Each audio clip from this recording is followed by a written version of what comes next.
Assalamualaikum warahmatullahi wabarakatuh. Nama saya Megati Afnia dari kelas TBI 3D. Di sini saya akan menerangkan tentang pendidikan seumur hidup.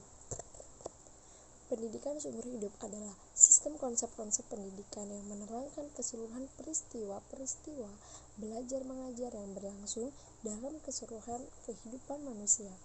Konsep pendidikan seumur hidup sangat erat kaitannya dengan perubahan dan waktu berlangsungnya pendidikan dan dapat kita buktikan dalam pengertian, sikap, perilaku, dan dalam penerapan, terutama bagi pendidik di negeri kita.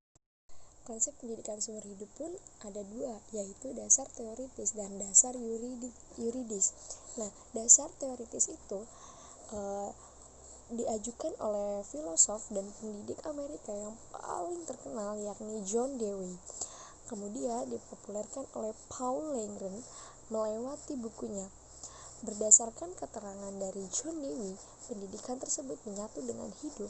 Oleh karena tersebut, pendidikan terus berlangsung sepanjang hidup sampai pendidikan tersebut tidak akan pernah berakhir.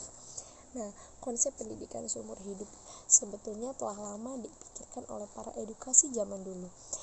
Dalam urusan ini sudah lama diajarkan oleh Islam pun, sebagaimana ditetapkan dalam hadis Nabi Muhammad SAW yang berbunyi, utlubul ilmi minal mahdi ilal lahdi, tuntutlah ilmu semenjak dari ayunan sampai liang lahat. Yang kedua, dasar yuridis. Nah, konsep pendidikan seumur hidup di Indonesia mulai dimasyarakatkan melalui kepandaian negara, yaitu melewati ketetapan MPR nomor 4 atau garing MPR 1973 Jo Tab nomor 4 MPR 1978 mengenai GBHN memutuskan prinsip-prinsip pengembangan nasional. Antara lain, pembangunan nasional dilakukan dalam rangka pembangunan insan Indonesia seutuhnya dan pembangunan semua masyarakat. Pendidikan dilangsungkan seumur hidup dan dalam family, sekolah, dan masyarakat. Karena itu, pendidikan ialah tanggung jawab bareng antara keluarga, masyarakat, dan pemerintah.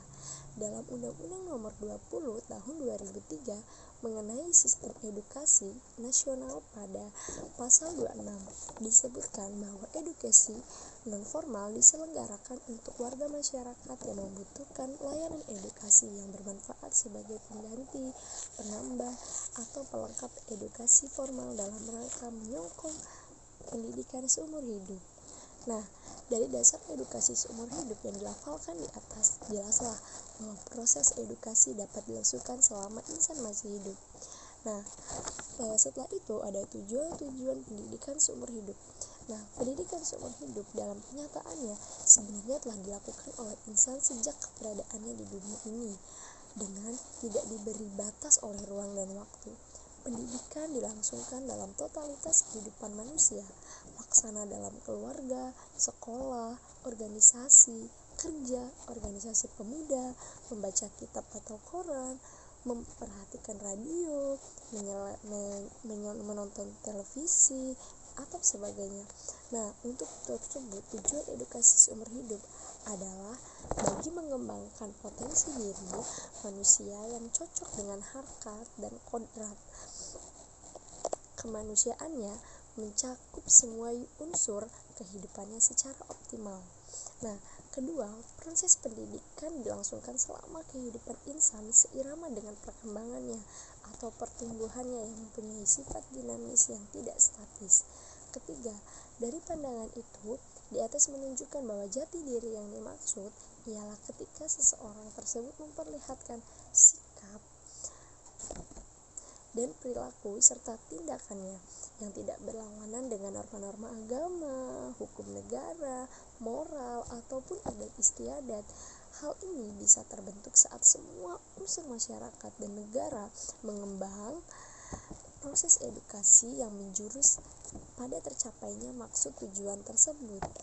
Nah, setelah ini ada implikasi konsep pendidikan seumur hidup pada program pendidikan sebagai suatu pendidikan yang sangat fundamental dalam memandang pendidikan seumur hidup, maka mulai diuraikan implikasi edukasi seumur hidup ialah akibat langsung atau konsekuensi dari sebuah keputusan.